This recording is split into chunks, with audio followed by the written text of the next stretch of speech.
Bismillahirrahmanirrahim. Al-Fatihah ila ruh al-Imam Al-Arif Billah Al-Habib Segaf bin Muhammad Segaf bin Idrus Al-Jufri. Al-Fatihah. Bismillahirrahmanirrahim. Alhamdulillahirabbil alamin arrahmanirrahim maliki yaumiddin.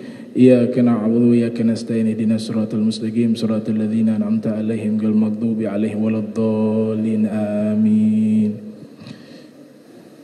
Guru tua itu pernah disampaikan riwayat kepada kami, Al-Habib Idrus bin Salim Al-Jufri, muassis Al-Khairat, pendiri Al-Khairat.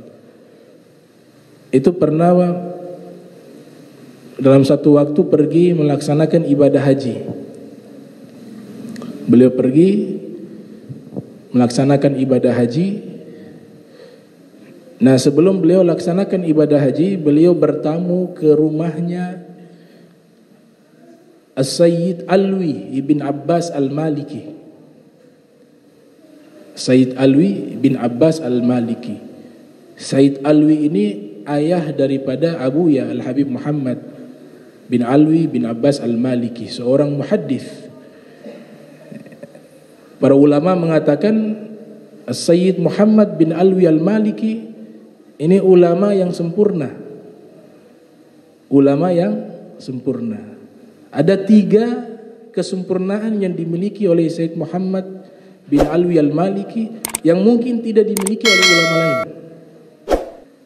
Yang pertama, secara fisik beliau ulama yang tampan. Kalau aslinya, kita kalau lihat kan hanya dari foto, dari video. Tapi guru-guru kami mengatakan kalau lihat langsung itu luar biasa. Wajahnya bercahaya, gagah, putih, wangi. Itu keunggulan ulama tampan, gagah. Itu kelebihan Sayyid Muhammad Al-Maliki yang pertama. Karena juga ada ulama yang alim tapi tidak tampan, ada banyak.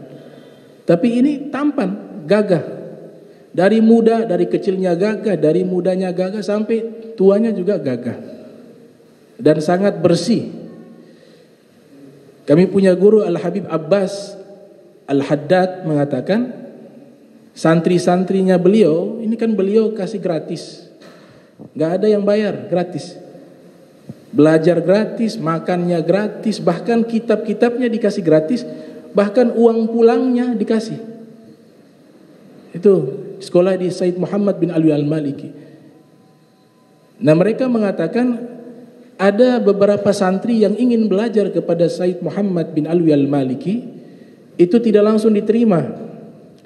Tapi beliau, setiap santri yang beliau didik, yang beliau pilih untuk belajar di ribatnya itu, beliau harus mulai proses sholat istikharah.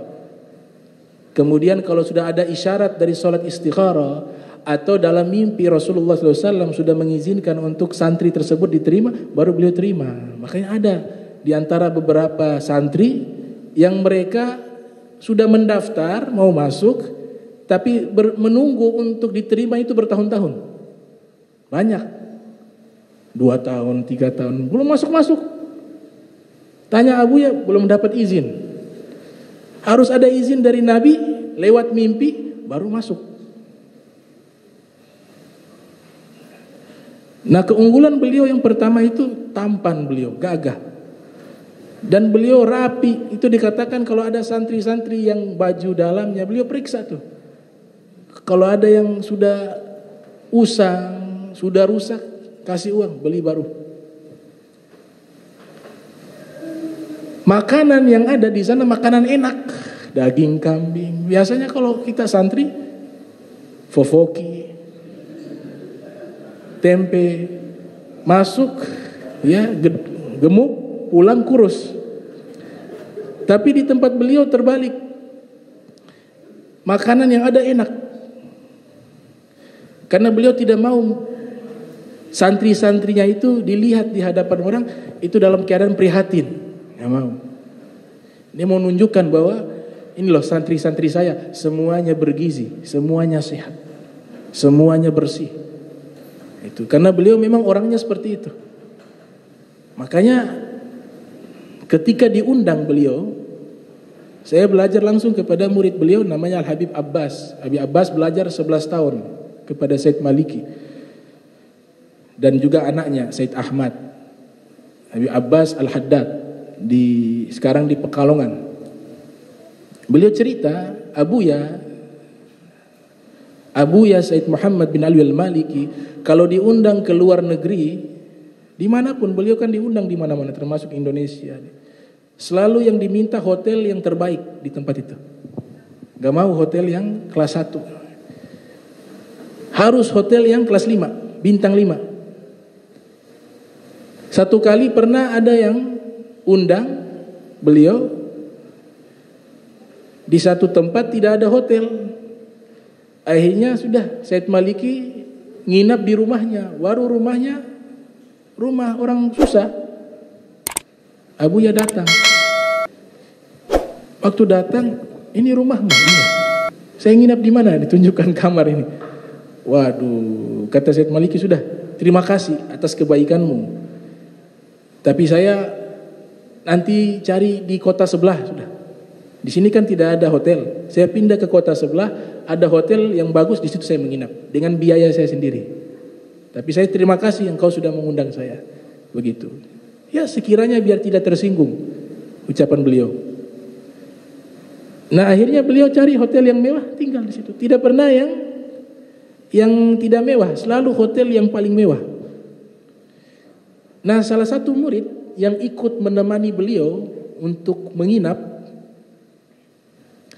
ikut pindah hotel. Beliau pergi di hotel, sampai di hotel, ini kasurnya kasur mewah, permadani, sudah disiapkan semuanya. Ternyata ketika masuk di kamar, beliau tidak tidur di atas kasur. Suruh ambil tikar. Tikar, tidur di lantai. Situ, pakai bantal di situ. Heran ini. Di sana juga tikar tadi. Hanya beda ini hotel. Sang murid bingung. Besok harinya Said Muhammad bin Ali Al-Maliki bertanya kepadanya, engkau pasti bingung ya semalam saya tidur di atas tikar bukan di atas kasur?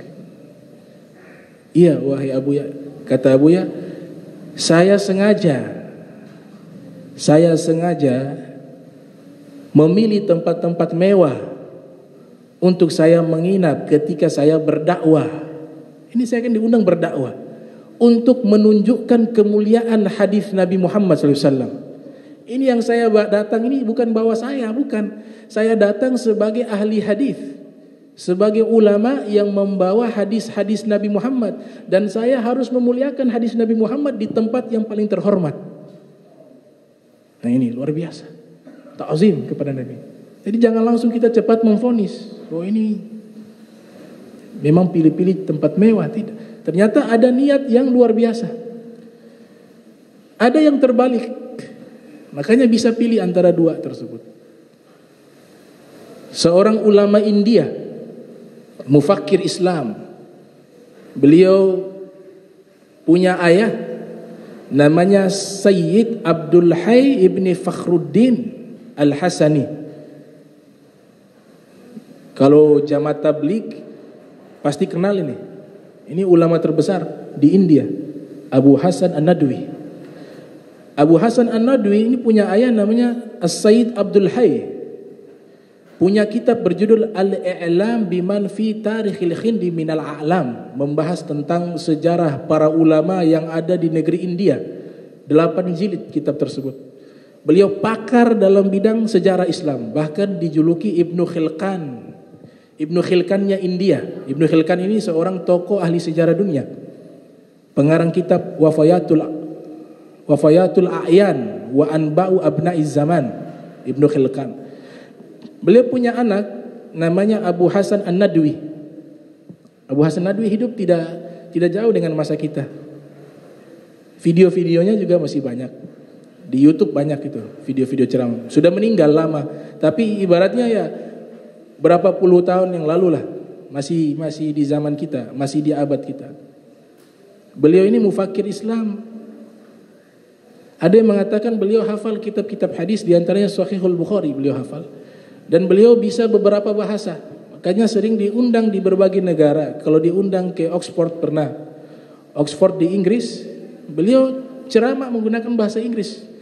Dan bahasa Inggrisnya Inggris yang sangat fasih. Inggris British.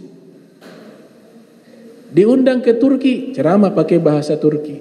Ke Urdun pakai bahasa Urdun. Diundang ke India pakai bahasa India ceramahnya. Diundang ke Arab pakai bahasa Arab. Abu Hasan An-Nadwi. Nah, di antara murid-muridnya yang sekarang masih ada, murid-muridnya yang sekarang masih termasuk Said Muhammad bin Al-Maliki, itu termasuk salah satu murid beliau. Tapi yang masih ada saat ini namanya Dr. Syekh Yusuf Al-Qaradawi. Syekh Yusuf Al-Qaradawi itu adalah salah satu muridnya Abu Hasan An-Nadwi. Dan beliau diterima di berbagai kalangan. Ceramah di Saudi Arabia bersama bin Bas, Salafiyah masuk juga di situ. Ke ahli sunnah juga masuk, ke Syiah juga masuk. Beliau internasional semua. Karena punya misi ingin menyatukan umat Islam dan membawa kedamaian dunia. Itu bisa. Makanya diundang di universitas ternama di Eropa, di Amerika, bahkan di dunia Islam, semua tempat beliau masuki. Nah, beliau ini murid-muridnya menceritakan kalau diundang ke beberapa negara, ditawarkan hotel tidak mau. Tidak mau hotel. Cari murid saya yang paling miskin. Jadi mau nginapnya di rumahnya yang paling susah, di situ mau nginap. Dicari murid yang paling susah siapa? Dapat, nginap di situ. Tidur hanya beralaskan tikar dengan kipas. Tidak mau tuh pakai AC. Zaman itu sudah ada AC. Kipas. Ini ulama internasional. Ketika datang rombongan untuk menjemput beliau karena mau menghadiri seminar besar, beliau tidak mau naik mobil mewah itu, naik angkot. Abu Hasan An-Nadwi. Nah, kedua-dua ini benar. Said Muhammad bin Al-Maliki benar, Abu Hasan An-Nadwi juga benar. Mereka ingin mengikuti Rasulullah. Kedua-duanya ingin mengikuti Rasulullah sallallahu alaihi wasallam. Kembali kepada Al-Habib Idrus Al-Jufri. Tadi saya katakan Said Muhammad bin Alwi Al-Maliki diberikan kelebihan 3 hal yang tidak dimiliki oleh ulama lain. Yang pertama tampan, yang kedua kaya raya. Beliau kaya raya.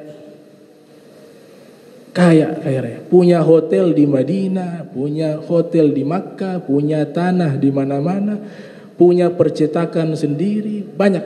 Kekayaan beliau itu banyak. Bahkan beliau itu kalau sedekah, kata Al-Habib Abu Bakar, Abu ya, itu bisa per hari miliaran sedekahnya. Pernah beliau membagikan sedekah itu, beliau duduk di atas tumpukan uang. Kemudian itu orang-orang yang ada di Makkah itu antri, itu fuqara masakin antri, kemudian beliau bagikan. Duduk di atas tumpukan uang. Dari awal pagi beliau sudah bagikan sampai itu tumpukan itu habis. Uang itu habis. Beliau sedekahkan. Kaya raya. Jadi gagah, kaya. Baru yang ketiga alim, pintar, pandai. Semua bidang ilmu beliau kuasai. Ulumul Quran, ulumul hadis, ilmu fikih. Ya, kalau kita dapat rekaman-rekaman yang dikirim suara beliau, itu beda antara beliau ceramah dengan mengajar, beda. Kalau ceramah, beliau ini orangnya melihat kondisi. Ini yang dengar siapa nih? Ya sudah, disampaikan sesuai yang pendengar agar tujuannya paham kan. Tapi kalau mengajar sama murid beda. Kalau ceramah hadis langsung Rasulullah mengatakan begini, kalau Nabi sallallahu alaihi wasallam mengatakan begini, selesai sampai situ. Tapi kalau mengajar, itu terlihat ini sanadnya dari fulan bin fulan an Rasulullah. Inilah lahir tahun sekian begini namanya, ditinggal di mana, satu persatu dibahas dengan rinci dari hafalannya. Seakan-akan setiap nama itu beliau kenal. Satu nama beliau jelaskan panjang lebar, bisa 1 jam 2 jam satu nama. Baru masuk hadisnya. Karena beliau menghafal kitab-kitab hadis, di antaranya kitab Al-Muwatta beliau menghafalnya, dan mungkin kitab-kitab hadis lainnya beliau menghafalnya. Dan juga beliau sufi. Untuk menjadi ahli hadis yang sufi itu sedikit. Ahli hadis banyak, tapi ahli hadis sufi itu sedikit. Kalau kita tarik ke zaman dahulu, itu hanya beberapa orang saja yang dia ahli hadis tapi juga seorang sufi. Abu Nuaim Asbahani, muhaddis sufi. Kemudian Al-Imam Suyuti, muhaddis dan sufi. Nah, ini kelebihan dari Said Muhammad bin Alwi Al-Maliki. Nah, guru tua diceritakan oleh guru-guru kami, guru tua pernah datang ke rumah Said Muhammad bin Alwi Al-Maliki, rumah ayahnya Said Alwi. Pada waktu itu para ulama dari berbagai dunia sedang berkumpul di situ. Said Alwi adalah guru atau mufti kota Makkah di zaman tersebut. Ulama besar yang mengajar di Masjidil Haram. Guru tua datang dengan pakaian yang kita lihat di foto-foto, pakaian sangat sederhana, dengan imamah, dengan rida, dengan jubah. Nah, guru tua duduk. Tiba-tiba ada satu ulama melihat guru tua padahal belum kenal. Ini guru tua tujuannya dapat undangan Raja Faisal, Raja Saudi di zaman itu, Raja Faisal. Itu guru tua mau hadiri undangan tersebut. Sampai di tempat Said Alwi, ini ulama-ulama lain tidak kenal guru tua. Duduk guru tua. Tiba-tiba ada satu ulama, dia berdiri. Dia melihat guru tua dan mengatakan di hadapan Said Alwi, "Ya Sayyid, tadi malam saya bermimpi melihat Rasulullah SAW. Nah, Rasulullah SAW itu dalam mimpi saya hadir di majlismu seperti hari ini. Dan pakaian yang Nabi gunakan, imamah yang Nabi gunakan, rida yang Nabi gunakan, semuanya ini persis seperti orang ini." Menunjukkan kepada Habib Idrus Al-Jufri. Setelah itu guru tua mengatakan, "Alhamdulillah, ziarah saya diterima Rasul." Kata guru tua. Mulai saat itu mereka mengenali Habib Idrus. Jadi kita beruntung di timur sini ada sosok guru tua, Al-Habib Idrus Al-Jufri. Ini kami dapat riwayat cerita tersebut. Nah, guru tua, kalau kita membaca syair-syairnya, Al-Habib Segaf almarhum, cucu beliau itu ada menyusun kitab Al-Kawakib Ad-Durriyah. Al-Kawakib Ad-Durriyah. Di situ kumpulan-kumpulan syair-syair guru tua ada di dalam kitab tersebut. Juga ada nubzah min tarjamatihi, ada sekelumit terjemahan atau biografi guru tua Al-Habib Idrus bin Salim Al-Jufri. Itu dijelaskan di dalam kitab tersebut.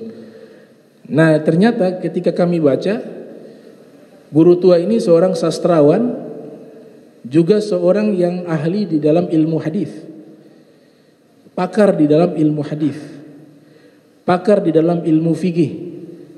Maka julukan yang sering kita dengarkan Bahru, Al-Bahrul Fahamah. Ini di dalam kitab Syiaru A'lami Nubala, kata Al-Bahr itu bahasa kiasan yang menunjukkan kedalaman ilmu, seperti lautan. Nah, ulama-ulama terdahulu, khususnya ulama-ulama hadis, itu tidak bisa lepas dari ahli ilmu hadis, ahli ilmu sejarah.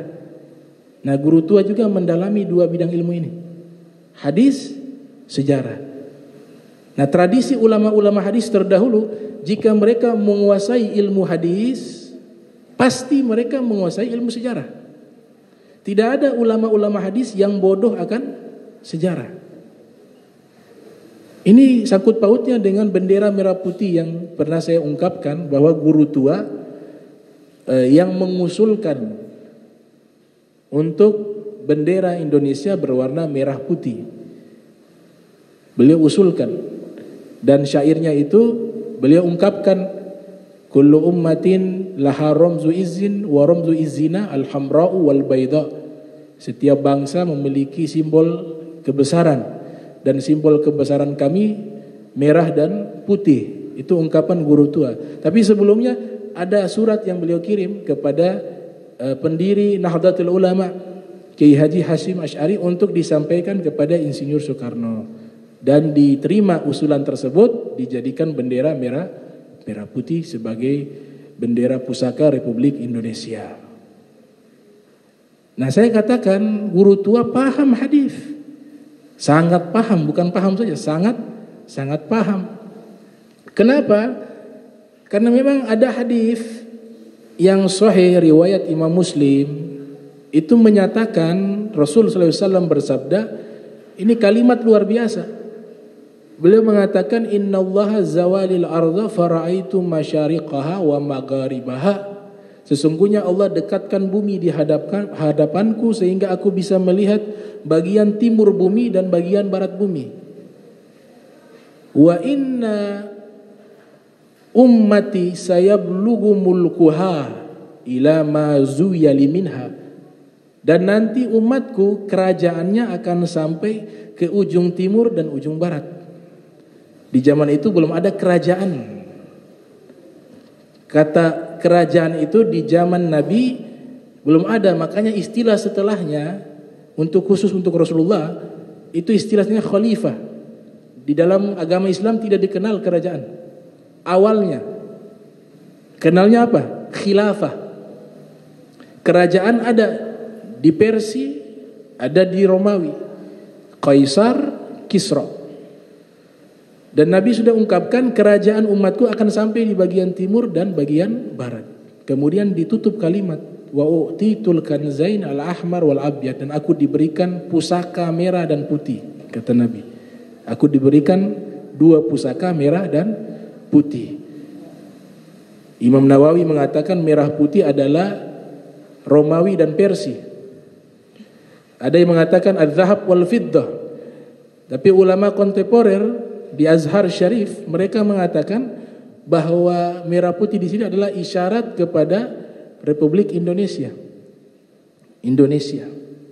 Karena ada prediksi dari Imam Ali bin Abi Thalib dalam Jifrul A'zam, itu prediksinya Imam Ali mengatakan bahwa nanti akan ada di satu zaman atau di akhir zaman satu negeri yang kathratul jazair. Negeri tersebut banyak terdiri dari pulau-pulau, dan anak turunanku paling banyak menetap di tempat tersebut. Mereka membaca Al-Quran, senang membaca Al-Quran, tapi banyak di antara mereka tidak tahu artinya. Dan tempat tersebut sering terjadi gempa bumi dan dekat dengan Cina. Itu prediksinya Imam Ali bin Abi Thalib ribuan tahun yang lalu. Maka ulama-ulama hadis ini luar biasa. Guru tua ini al-muhaddits sebenarnya, ditambah juga gelar al-muhaddits. Kalau kita baca Al-Qawaid Durriyah baru bisa ketahuan di situ. Al-muhaddits beliau.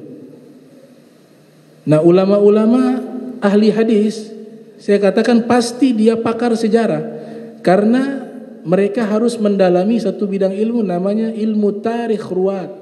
Ilmu tarikh ruwat. Ilmu sejarah para periwayat hadis. Imam Bukhari punya kitab namanya At-Tarikhul Kabir, sejarah besar. Di situ dibahas sejarah. Nah, tradisi para ahli hadis sebelum mereka membahas sejarah-sejarah yang luas, mereka terlebih dahulu membahas sejarah tempat tinggal mereka. Jadi bukan hanya para periwayat hadis, ini tempat tinggal mereka tahu tuh sejarahnya seperti apa. Nah, kita dapati kitab-kitab yang mereka susun seperti Al-Imam Al-Hakim. Al-Imam Al-Hakim lahir tahun 321 Hijriah, wafat 405 Hijriah. Punya kitab sejarah berjudul Tarikh Naisabur. Sejarah kota Naisabur. Naisabur itu adalah satu kota yang ada di Persia, tempat tinggalnya Imam Al-Hakim. Selain kitab sejarah beliau punya kitab hadis namanya Al-Mustadrak. Al-Mustadrak ini kitab hadis yang mengambil hadis-hadis yang diriwayatkan oleh Imam Bukhari dan Muslim tapi tidak dimasukkan dalam sahih mereka. Kayak Kitabul Hadis Al-Murattabu allati takunu ala syarti musannifain wa lam yukhrijha fi kitabi, yaitu kitab yang mengumpulkan hadis-hadis Nabi, kitabul hadis jama'a ahadits allati takunu ala syarti ahadil musannifain, yaitu mengumpulkan hadis-hadis Nabi dari dua orang guru, yaitu Bukhari dan Muslim, namun keduanya tidak memasukkan ke dalam kitab sahihnya. Ini yang diambil oleh Imam Hakim, dimasukkan dalam kitab namanya Al-Mustadrak. Beliau punya kitab hadis, punya kitab sejarah. Ada juga ulama berikutnya, generasi berikutnya, namanya Al-Imam Abu Nuaim Asbahani. Lahir pada tahun 336 Hijriah, wafat 430 Hijriah. Punya kitab sejarah namanya Tarikh Asbahan, sejarah Asbahan. Asbahan satu kota yang ada di Persia, ada di Iran. Itu beliau membahas sejarah kota Asbahan. 2 jilid kitab tersebut membahas sejarah kota Asbahan. Kitab hadisnya ada. Jadi ahli hadis pasti ahli sejarah. Kitab hadisnya berjudul Al-Mustakhraj, Al-Musnad Al-Mustakhraj ala Sahih Muslim, nama kitabnya. Mustakhraj itu adalah kitabul hadis ay ya'mid hafizun minal huffaz ila kitabin min kutubil hadis, yaitu kitab hadis yang menjadi rujukan para hafiz untuk merujuk ke referensi utama dari kitab-kitab hadis. Namanya Al-Mustakhraj. Beliau juga punya kitab tentang masalah biografi para sufi, Hilyatul Auliya wa Tabaqatul Asfiya, itu karya beliau. Juga sejarah sahabat, punya kitab namanya Ma'rifatus Sahabah.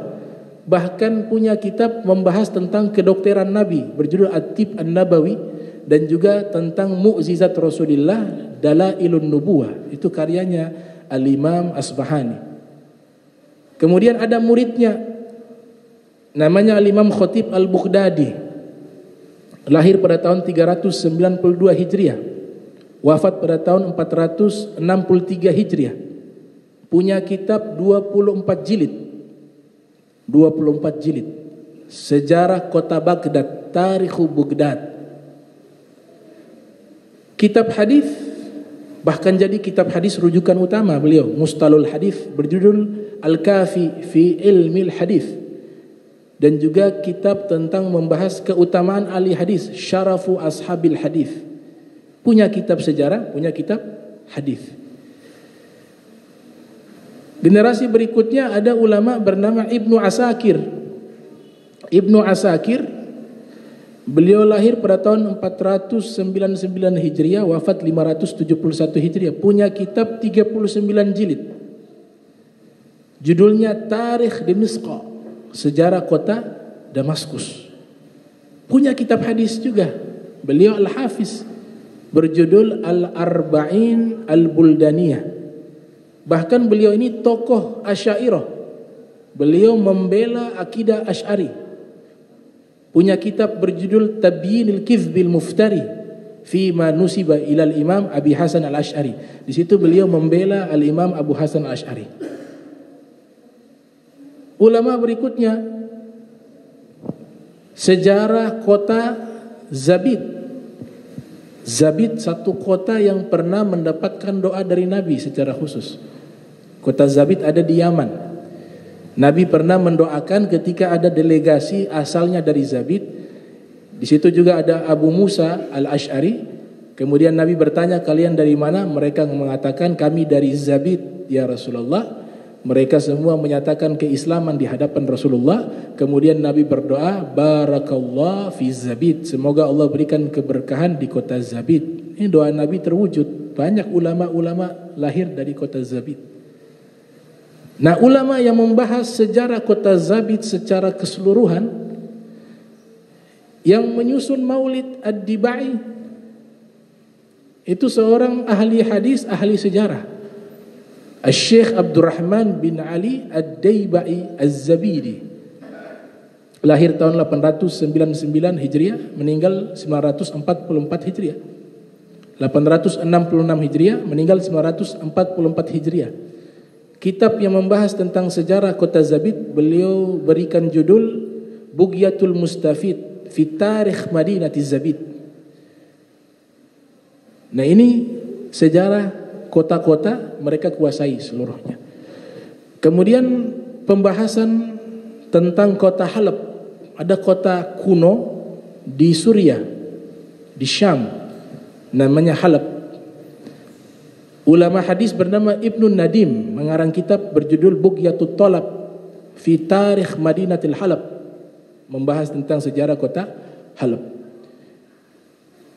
Ulama salaf, ahli sejarah, ahli hadis, juga pedagang, namanya Syekh Ahmad bin Yahya Al-Balazuri.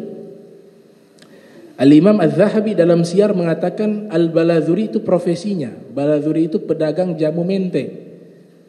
Selain sebagai ahli sejarah, beliau pedagang jamu mente, jambu buah yakis.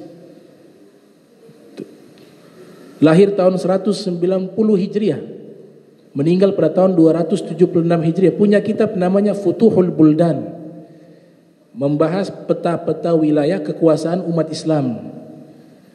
Kemudian masih banyak ulama-ulama lainnya yang kontemporer, namanya Dr. Abdul Qadir, ahli hadis, ahli sejarah, mengarang kitab Tarikh Al-Andalus, sejarah Andalusia. Sejarah India dengan ulama-ulamanya yang datang berdakwah ke India disusun oleh ayahnya Abu Hasan Nadwi, namanya As-Sayyid Abdul Hayy ibni Fakhruddin Al-Hasani. Nama kitabnya Al-I'lam biman fi Tarikhil Hindi minal a'lam.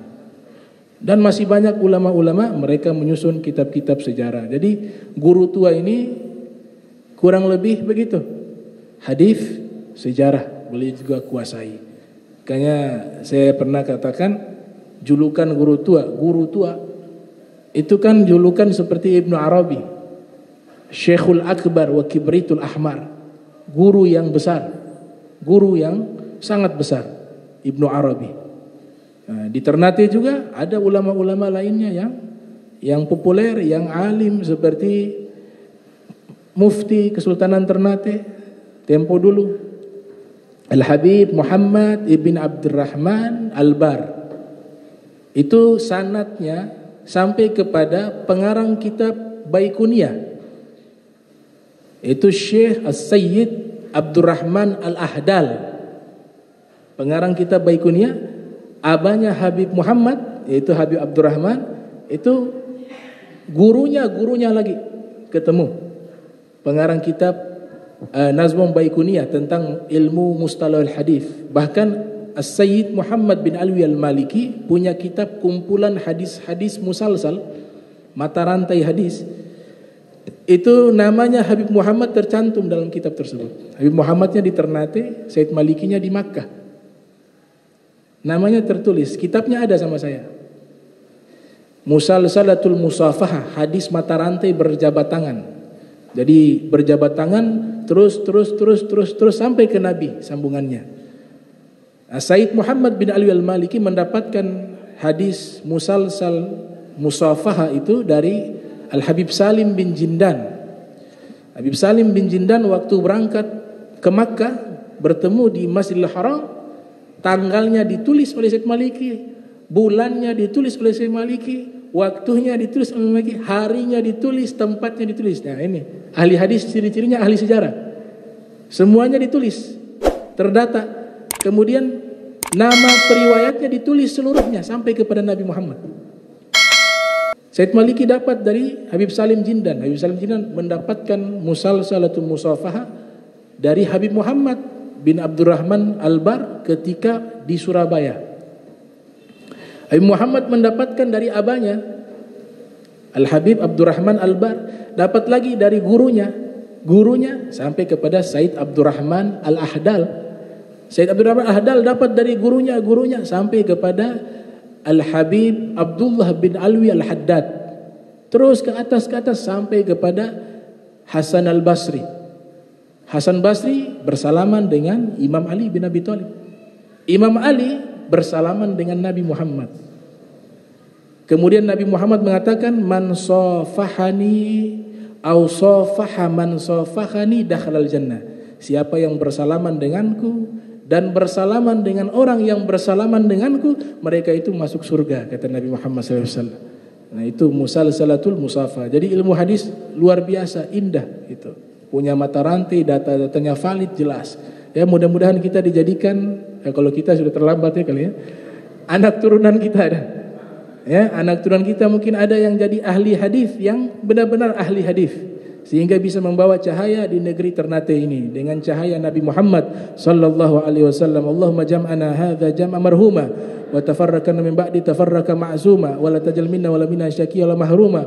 Allahumma nadhi qulubana 'ala ta'alluqi biman dunak waj'alna min qaumin tuhibbuhum wa yuhibbunak. Subhanaka bihamdika asyhadu an la ilaha illa anta astaghfiruka wa atubu ilaik. Wa sallallahu alaihi Muhammadin wa ala alihi wa sahbihi wa barik wa sallam wa la minkum. Wassalamu alaikum warahmatullahi wabarakatuh.